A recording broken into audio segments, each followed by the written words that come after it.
Welcome to the Produce Moms Podcast, where we believe there is a produce mom in all of us.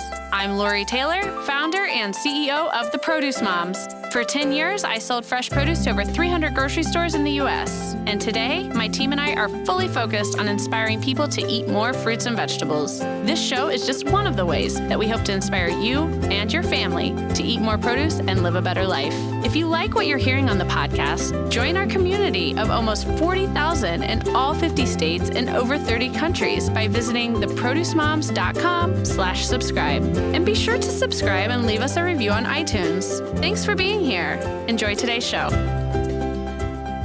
Hello, everybody. Welcome back. This is another great edition of the Produce Moms Podcast. I'm Lori Taylor. It's so wonderful to be the host of this show and to welcome amazing people from the world of agriculture as our guests. And today, this episode is really special because we've teamed up with our brand partners at Naturipe, and we are celebrating all things cranberries. And I know I'm not the only consumer out there where when you start thinking about the holiday season, cranberries are one of those iconic items that are just synonymous with holiday and celebration and fall and winter. And this is just going to be a great episode. We're going to all learn a lot. Our first guest today, we're welcoming John Stauner. John is with his family farm is James Lake Farms. John himself has been part of the cranberry industry for 35 plus years. And his cranberries, they're all organic and they come to market under the Naturipe brand. So for those of you who are shopping for cranberries right now, and if you pick up some organic Naturipe cranberries, there's a good chance that our guest today was part of growing them or raising them. And, we're going to learn all about the right terminology with cranberries. I said to John before the show, I'm like, I don't even know if it's like a farm or a marsh or a bog. So stay with us. We're going to answer all those questions and learn everything that you've wanted to know today about cranberries. And John, welcome to the show. Well, thank you, Lori. It's great to be here and share a little bit of our story and the story of cranberries in general. Oh, thank you. Yeah, we're so thrilled that you're here. Very thankful for the support from Naturipe to make it all happen. And so tell our guests a little bit about yourself, John, about this storied career you have and your family, purchasing the cranberry marsh. But the cranberry marsh, you told me it started in the 1940s, that your marsh is, that's incredible. So share more about your history and how you got to where you're at today. Yeah, it's very true. We own two cranberry marshes here in northern Wisconsin, in the Three Lakes area. And both of those cranberry marshes were started right after the Second World War by veterans returning from the war that had connections with the industry. And at that time, the northern Wisconsin with its lakes and wetlands was considered prime candidate for expansion of the cranberry industry. I, of course, got into it quite a bit later than that. I worked for the corporate world in cranberries, directing the management of marshes for over 20 years.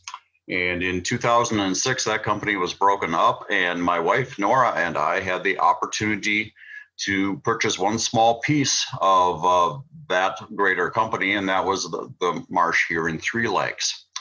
So in 2006, we converted to organic production. We were interested in pursuing that from a niche market perspective.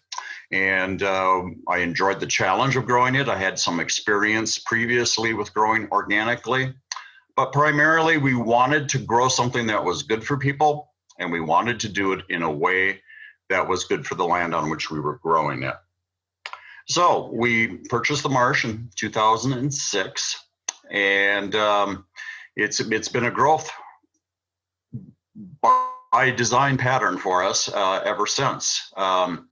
We added the fresh produce in, I believe it was 2012. Our oldest son joined us 2 years prior to that. And in 2016, we expanded by purchasing a neighboring marsh here in the Three Lakes area, and that tripled our acreage. We converted that to organic production as well, and that is the Thunder Lake Marsh, where we're actually picking fresh fruit today. Wow. I love that story. And as you're talking, so one of my questions is answered. You refer to your it's a marsh, not a farm, or is it interchangeable? Or I mean, It's I've heard people interchangeable. call them bogs, cranberry bogs. I mean, help describe to Yep. folks how cranberries even grow, because I don't think people know.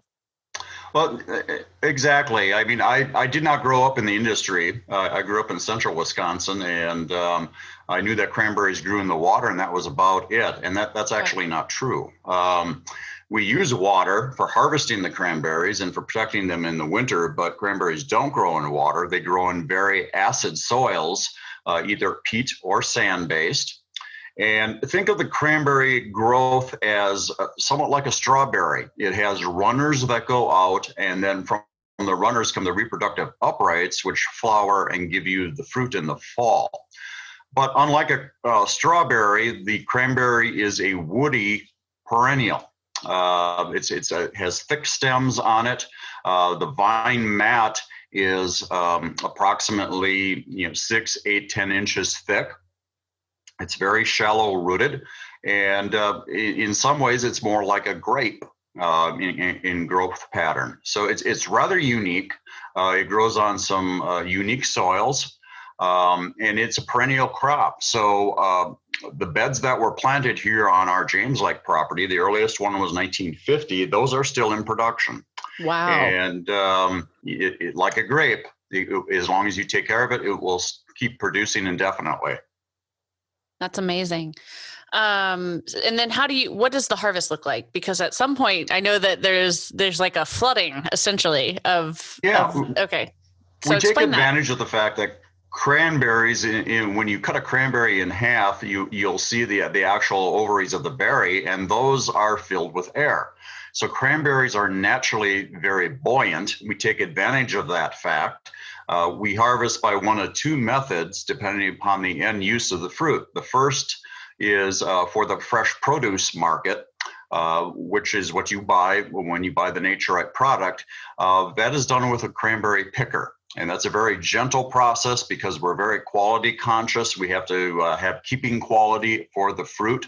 So that machine has teeth that pluck the vines off pluck the berries off the vines, and then generally bring them up onto a conveyor belt and into a boat.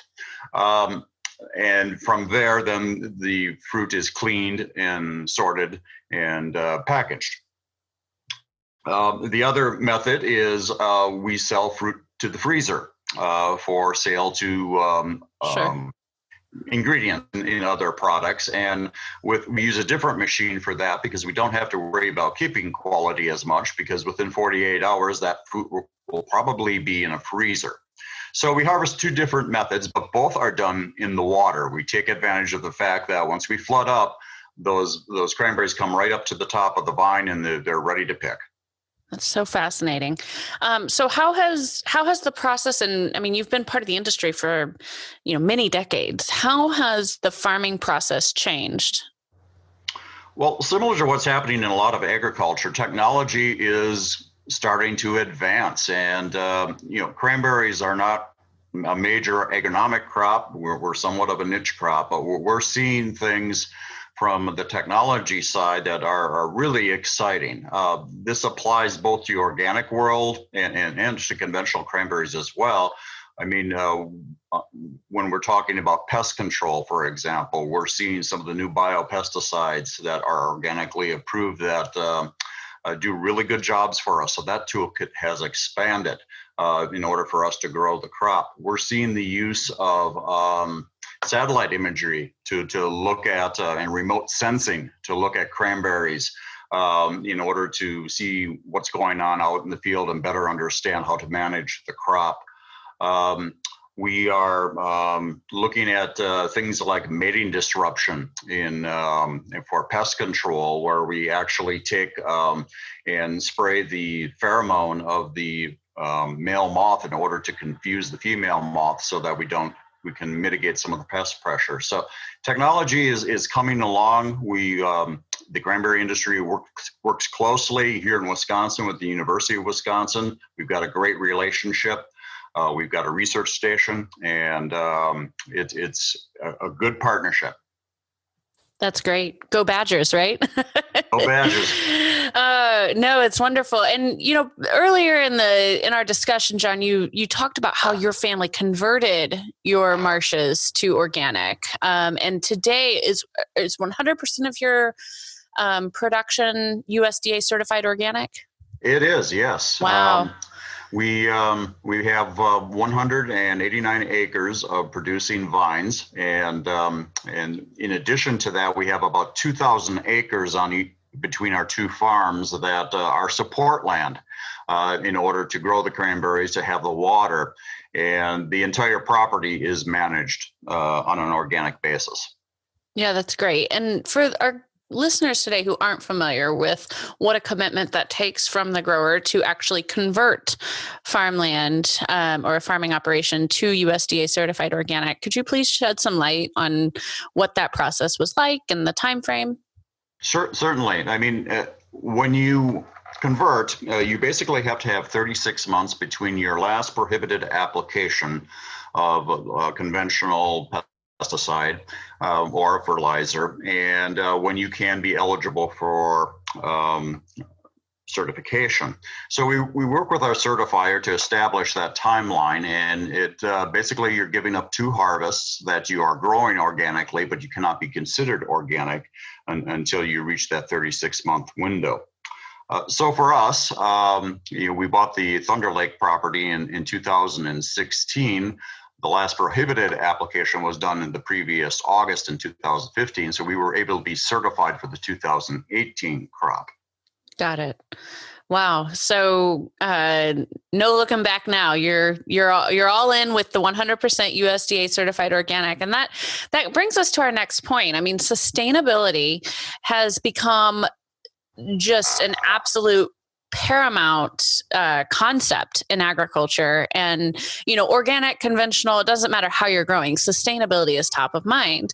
How has your business, how has James Lake Farms contributed to what Naturipe is doing with Cultivate with Care, as well as just meeting the consumer demand for a sustainable agriculture system? No, I think that's a very important point, and we recognized that when we bought the marsh in 2006, that was the direction we wanted to go. And again, as I mentioned, we wanted to grow something that was good for people. We wanted to do it in a way that was good for the land.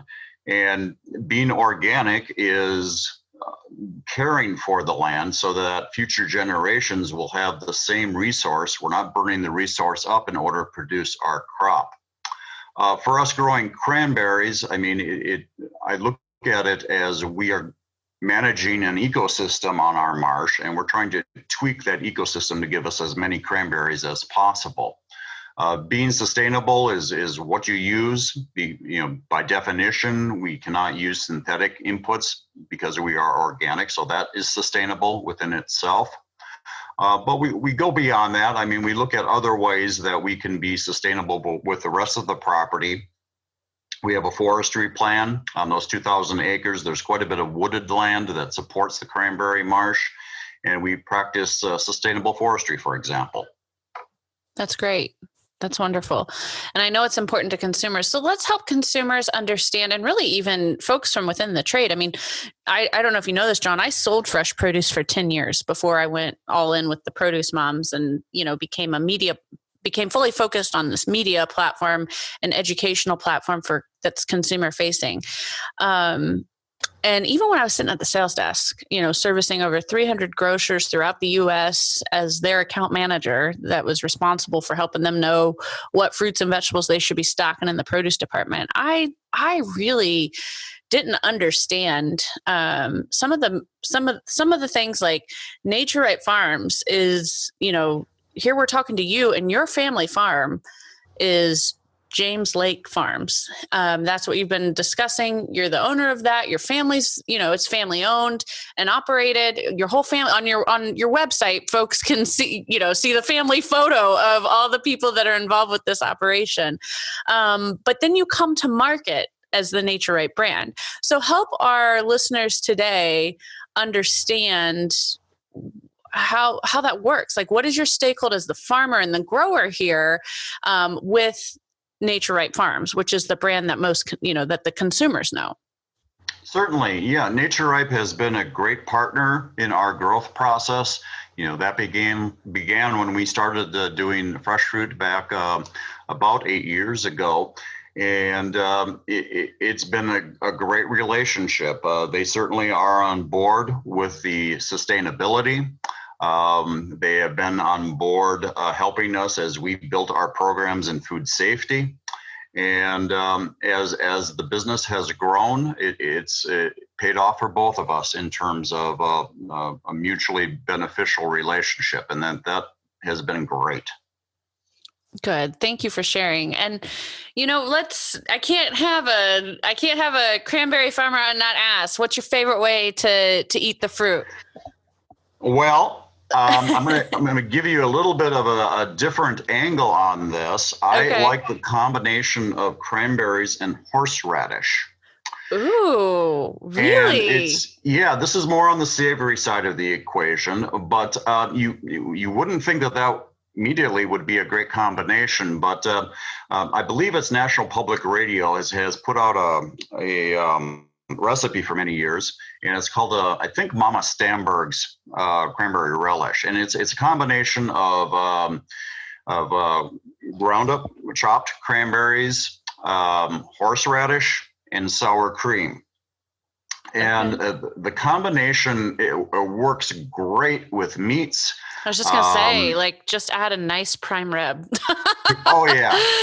I'm there. And it's something that we discovered a few years back. And I would have to say that's one of my favorites. It sounds delicious. I'm definitely going to be using that this holiday season.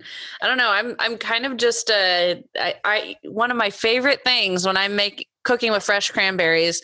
I love when they start popping in the pan. Like, it just brings me a little bit of joy. I don't know. So more of a traditionalist, I guess I'll say, with how I enjoy fresh cranberries. But there's a lot of great inspiration available. By talking to folks like yourself, John, but also there's a new free ebook that's available titled Cranberries Reimagined, Unlocking the Year-Round Secrets of the Other Red Berry. It's on the Naturipe Farms website.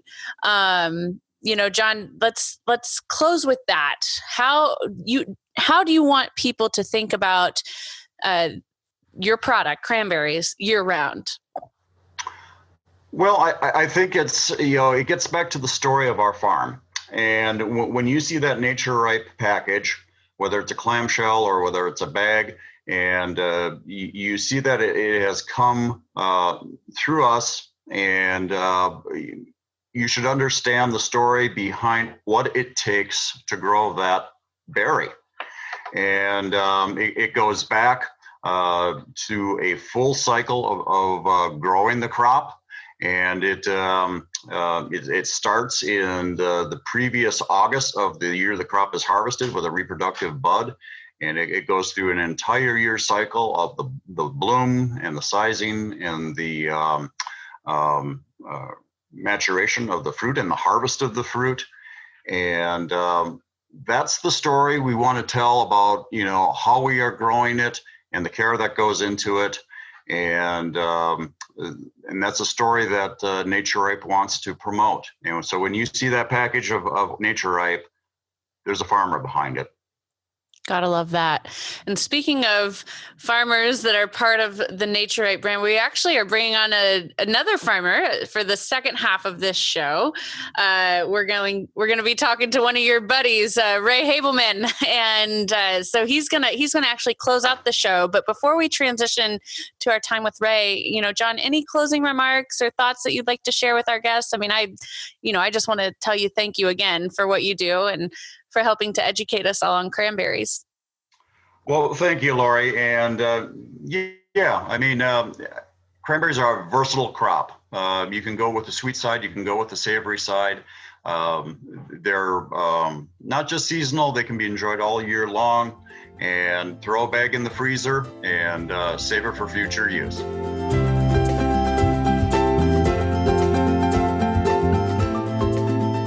Okay, everybody, so it's part 2 of our Naturipe special edition cranberry podcast.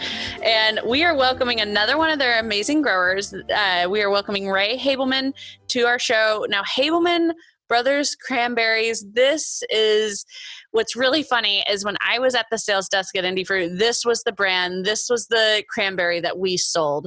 And so I had the opportunity in some, pre-show conversation with Ray to say that to him. And it was, so this is kind of fun and emotional now at this point for me. But in all seriousness, Hableman's world's largest fresh cranberry grower and packer. And Ray, you are multi-generation. Is this fourth generation leadership that you are we at now? I mean, welcome to the show. Tell us more about you and your family. Yeah, thank you so much for having me, Lori. Yeah, fourth generation. My great-grandfather started it. Yeah. That's amazing. So, just tell us a little bit more about your great-grandfather and the farm, and let us know a little bit more about how you became the world's largest fresh cranberry grower and packer. Sure. So great-grandfather Edward Hableman started it way back in 1907, right here in west central Wisconsin. At that time, the family was growing chickens and corn and, just row cropping, things like that. And they're like, we got to do something more fun than this. So he found a little 13-acre cranberry marsh in a tiny little town called Tunnel City, Wisconsin. And he traded a bunch of farm equipment and chickens and a little bit of cash, and he bought it. And that from that point forward, he and his sons and daughters built that little 13-acre marsh into 3 separate cranberry marshes, totaling 700 acres, which is what we have now. So they did a lot of backbreaking work many, many, many years ago to set it up really nice for me, and I really appreciate it. Oh, that's great. And still family owned and operated today? It is still family owned and operated. Yes, there's not. My grandpa's generation, unfortunately, is gone, so there's none of them left. But I still have my father and some cousins, and a lot of good people helping me out. That's great. And so beginning of the show, we talked to one of your colleagues who also farms cranberries for the Naturipe brand, John Stauner. And, I'm going to ask you some of the same questions. Sure. Tell us a little bit more about how your cranberries are grown and harvested. Sure. John grows wonderful organic cranberries, and we're 100% conventional. But that doesn't mean they're not great. I mean, we take care of these cranberries so well, and they're tested, and there's nothing on them. They're very, very yummy. But yeah, the cranberry growing season, it's long. The bud for the cranberry is usually formed in August while there's actual fruit on the vine. So that bud we take care of throughout the winter. We flood the cranberry beds with water, and we form a layer of ice. And so we have an ice blanket that takes care of the bud. And then in the spring, when the ice melts and the temperature of the soil warms up, the bud breaks and it forms a little 2 to 3 inch cranberry vine above it. And that's what the cranberries grow on. We take care of them with fertilizer and water throughout the course of the summer. And when we get into September, they start getting that beautiful red color that we all know and love. And we start harvest. It's a long harvest for us being fresh. And it's somewhat more complicated than than the growers that grow processed berries is. So we start our harvest in middle of September, and it goes all the way into November. So it's pretty time consuming and a lot of work. And then we package the cranberries all the way till Christmas. A lot of them under the Naturipe label. Yep. Yeah, no, it's wonderful. And I do feel like fresh cranberries, I mean, it's one of the only true seasonal items in the produce department. I mean, are there other regions in the world that are able to produce cranberries like Wisconsin does? Yeah, it's very strange. You're right. I mean, it depends on the season, and there are some cranberries grown in Chile on the other side of the equator. So there would be an opportunity for some fresh cranberries in March and April, but there's just not a demand for them, and it's so far away, the shipping would be very expensive. So, there we are on the store shelves, Thanksgiving to Christmas, and that's about it. Very short season. Yeah, but I kicked off this show with some remarks saying it's, this fruit in particular, to me, it's synonymous with all of my holiday cultures and celebrations. So, the popping of the cranberries on the stovetop, it just is, it's not Thanksgiving until you hear that. So, Right. no, it's great. It's great to bring you on. How has your farming operation changed over the 4 generations, or even just through your time as being, part of it? Oh, sure. Yeah, it's changed so much. Equipment wise, the equipment has gotten a lot more efficient and more reliable. Back in the early 1900s, all the cranberries were harvested with little bitty handheld rakes. And you would need Wow. so many employees to go out there. Yeah. So they would hand rake the cranberries and put them in little 50-pound crates. And then they would lay the crates out in the grass and let them sun dry and before they packaged them. So now obviously we have equipment that does it a lot more efficiently and quicker, and it just works a lot better. We dry them mechanically now with big, huge fans that take all the water off the outside of the cranberry. Then we have giant coolers where we can store them and keep them fresh until the Thanksgiving season. And hand sorting wise, we used to have 50 or 60 hand sorters inside of each one of our plants. And now we have machines that use lasers to look at the cranberries and air jets to puff out the bad ones. So really neat technology that we can use on that end. But then at the same time, we're still using Bailey separators that were patented in 1923 to separate rotten cranberries from the fresh cranberries. So we have a really cool mix of the old technology with the new. And it's just really neat. That is neat. So let's talk a little bit about what has to be top of mind for all growers and farmers and everyone who works in agriculture, and that is sustainability. What is your farming operation do to create a more sustainable agriculture system every day? Sure. Cranberry growers for years have been really good taking care of the environment. Most of us grow up on a cranberry marsh our whole life. We're outdoors people. We love the hiking. We love the scenery. We love the wildlife. So we're just kind of born into it to begin with. So our goal is to leave the land a better place than it was when we started it. We love to fish. We take care of the water. We aerate our ponds, we take care of the weeds, we have bird houses and duck houses and pollinator gardens for the bees when the cranberries aren't in bloom. We use only the nutrients that we really need. All of our foremen on the properties go through training on nutrient management, so we know exactly what to use and when. We hire consultants to help us with sprays if we do have to spray, but we do very, very little sprays. So that's great.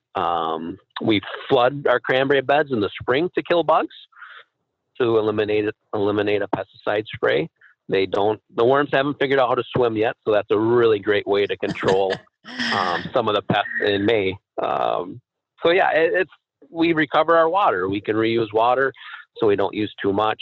There's just so many neat things that we can do now, and that's why they're beautiful properties and they're fun to visit, because the support acres, which there's a lot of them. I mean, we have 700 acres of cranberry, but 3,000 acres of woodland and lakes and rivers and things like that. I mean, we take care of the support acres just as well as we take care of the cranberries.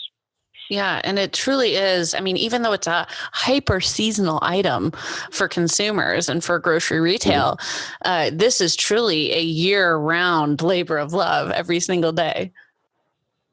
Oh, yes, for sure. Yeah, but the work doesn't end when the last cranberry is purchased from the store shelf. That's definitely the way it goes. Yeah, for sure. And it's, this is a great opportunity to remind everyone also, Naturipe has just put out a really great and comprehensive ebook. It's a free download. Make sure you check it out. Title is Cranberries Reimagined. unlocking the year-round secrets of the other red berry. So definitely get your hands on that and learn more. So let's talk about some of the health benefits. I mean, cranberry, they even sell cranberry supplements. I mean, I think everyone knows that they're healthy for you, but no one knows better than the farmer. So tell us a little bit more about the health benefits and ways that your family uses cranberries in your household. Oh, sure. I mean, I'm no scientist. I'm just a farmer, but I mean, the health benefits, I mean, they're just immense. And well, the last one of the brothers that just passed away, my great uncle Bob, he lived to 102 just by eating cranberries every day. So right there alone shows you how good they are for you. But yeah, it's exciting. I mean, everybody knows they're good for urinary tract health. You know, those studies were done a few decades ago. But some of the newer studies are showing they're good for your heart health, and they're full of antioxidants and antibacterial benefits. They're good for your gums, your gut health, your stomach. They're just full of a lot of really neat little proanthocyanidins and other anti-inflammatory agents that really help the body from top to bottom. So yeah, and there's a lot of new studies coming out just right now and just in the last few years that really, really exciting stuff. Yeah, I know. As you're talking, I'm like, I need to eat more cranberries. I want to live to be 102. Yeah, and especially fresh cranberries. Buy the fresh cranberries, and they're not for everybody's taste buds without adding a little sugar or sweetener to them. But I mean, I just eat them raw. I'll eat them raw or throw them in a smoothie. I have no problem with it. And yeah, they're yummy. Yeah, I like them too. They are definitely tart as is, for sure.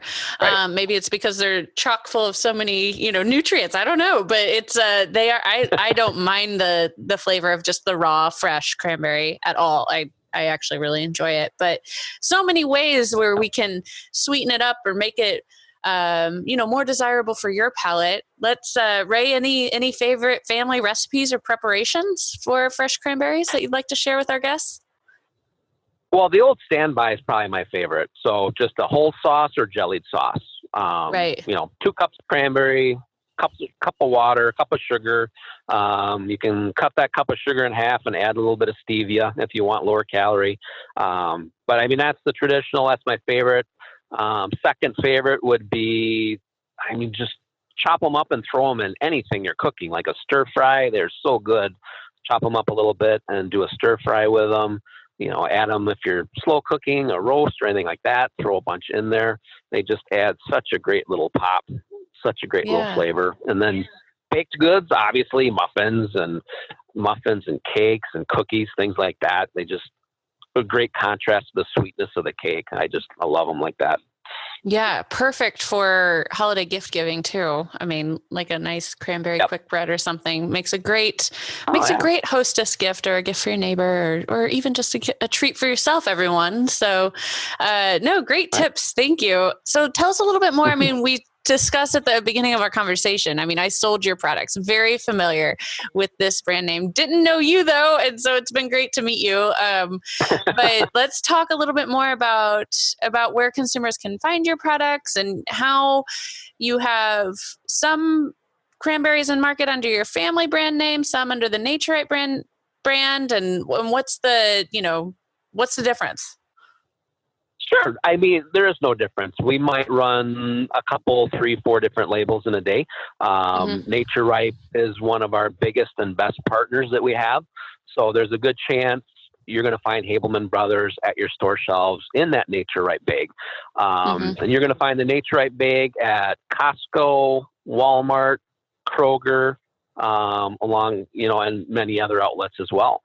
You're going to find our label you'll find at Publix stores and Roundy's and Pick and Saves, Woodman's. You'll see our Hableman brand there. And then you'll see Signature Farms private label at Safeways and Albertsons, mostly in the southwest part of the country. So we have wonderful distribution domestically. Naturipe obviously has helped us a ton in that. And if you're in a store and they have cranberries, there's a really good chance they came from our cranberry marsh, hopefully. I love that. No, it's great. So let's, unfortunately, it's kind of time to wrap things up here, Ray. I've so enjoyed our discussion today. I enjoyed talking with your colleague John, educating everyone on Naturipe's amazing fresh cranberries, and reminding folks that we've got this great ebook resource available. Their farmers are coming on the podcast to talk directly with you all. Any closing remarks that you have for our listeners today? It's just a lot of fun, Lori. Thank you. We're right in the thick of things right now. We're halfway done with harvesting the cranberries, and our packing season, our really busy packing season's right around the corner. So please go out to the store shelves and buy some beautiful Naturipe cranberries. They are so easy to use. You can bake with them, and they're yummy and they're good. So they are. And I'll add buy the fresh ones that you need right now, and then buy another bag to put in your freezer so that you can enjoy these year round. Because like we said, we all have to start eating them every day, right? That's right. How did I forget? Buy one and freeze two. Yeah. Buy one and freeze 3 or 4 just to make sure. This has been a wonderful episode. Thank you so much to Ray and to John and to everyone at Naturipe for making this show possible and for growing this amazing superfood. I mean, you got to feel good about what you do, Ray. Oh, thank you so much, Lori. Thanks for advocating on our behalf. Thank you. Yes, you're welcome. So happy holidays to everyone. Make sure you go get your cranberries and 3, 4, maybe even more for your freezer. Right, Ray? Exactly. Perfect.